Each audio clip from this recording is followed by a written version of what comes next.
The Khartu-al is a gorgeous light fighter that's manufactured by the Aopoa Corporation for sale to humans. It's based on an alien fighter called the Khartu, but it has more limited armaments. It's got 2 size 4 weapons and no missiles, but it balances that by being one of the most agile ships in the entire game. And as the cherry on top, when it transforms between its landing mode and its combat mode, it's absolutely mesmerizing. Here we'll put it through its paces against some VHRT bounties and see how it fares. We'll try both gimballed and fixed weapon setups, so let's get into it. In this video, we're mostly using repeaters, though I will show some Canon footage and talk through how that experience went. So we're starting with a gimballed repeater setup against this Valkyrie. Now the Valkyrie has a bunch of turrets that can fire on different sides, and we're a large target, so it poses a real threat to us. So we initiate the engagement by flying off to the side and leveraging our agility to blast past it while keeping it in our sights. Notice how I rolled and oriented myself so that I was pitching towards it. Even though the Khartu-al is pretty agile in all dimensions, the strongest thrusters are still on the back and the bottom of the ship, so you want to use those thrusters when possible to help you track targets. You'll also notice that sometimes we're getting a double dotted circle for our gimbals, and that's happening when the target is getting outside of the angle that our gimbals can correct for. So we need to pilot in a way that converges the 2 dotted circles on top of each other to allow the gimbals to lock again. Because I'm a large target, I'm doing my best to keep rotating around the Valk to stay away from its forward guns. The gimbals are helping me here because they let me focus my piloting more on the positioning of my ship and less on lining up perfect shots. And they only cost me about 10% damage compared to if I went fixed. Eventually, after a bunch of time spent dancing around them, the Valkyrie dies a death by 1,000 cuts. Next up we'll show gimballed repeaters against the Hurricane. We're going to open our engagement the same way as before, but I roll left too much and end up missing an opportunity to land some free damage on the initial pass. I still accomplish the goal of getting in a good position above and behind them, and I'm able to empty a full magazine into their shields. He attempts to turn around me to joust me, but I quickly roll so that I can pitch into the direction he's going in, and that gives me another great opportunity to land a bunch of damage. The gimbals are helping me out here as well, but it's primarily the positioning that's giving us all the damage because we're giving ourselves so much time on target, and not making the gimbals do too much work.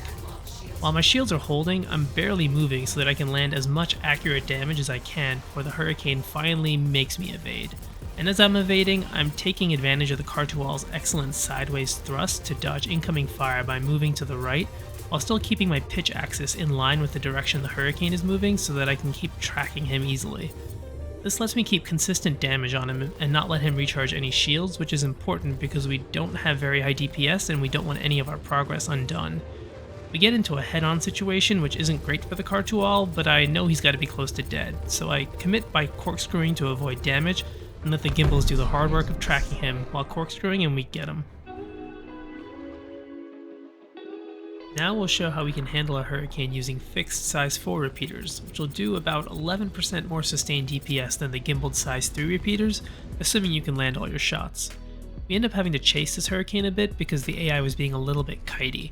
I think this is left over from 3.14, where ships would kite you until they got to launch a set of missiles at you, but in 3.15, for whatever reason, Hurricanes don't launch missiles anymore, but they still try to kite you, so you have to chase them down. The combat strategy that we want to use is pretty similar to the gimballed repeaters, except we'll have to focus more on landing our shots now. But after that joust, we prevent a second one and end up in a slightly off-angled head-to-head position and trade some blows until we run out of ammo. Then I try to fly around him and get behind him, but he prevents that, and I end up slightly above him instead, still in a good position to dump some shots into him while avoiding fire myself. I strafe sideways around him while recharging my ammo and empty another magazine into his side.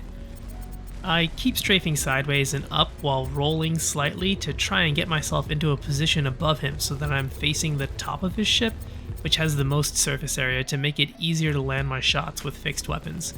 At this point, I know that he's got to be close to dead based on how much I've hit him. When my MFD comes back, I can see that his body is in the red, so now I'll be looking to take any even trade since my shields are still high and I'm looking to finish him. But we're positioned in a good spot here, and he presents us a great opportunity, and we're able to take him out.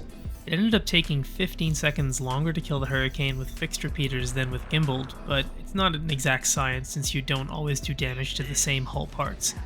I also think gimbal performance can vary a bit with how aggressively you maneuver and how fast the server can track the gimbals for you, so there's an element of uncertainty there which could give an extra edge to fixed weapons since you can better predict where you need to aim to counter your own movement. Here we're using those fixed repeaters versus a Valkyrie, and are just going to try to rotate around it and get above or behind it so that we can aim at its broad top or bottom sections for easy shots.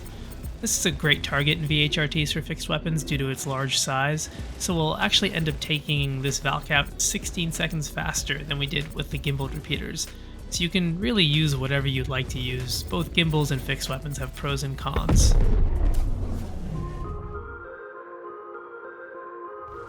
Here I'm going to show you part of my fight using Gimballed cannons, which actually give you a 20% sustained DPS increase over Gimballed repeaters.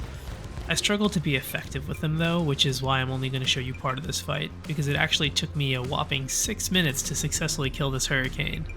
I'm sure with some practice I'd get better, but in the meantime I did note the issues that I saw with this fit. With other agile ships like the Arrow or the Gladius, you're a lot smaller, so you can use your agility to get into position and then you can be relatively stable and safe while you apply your DPS to the target.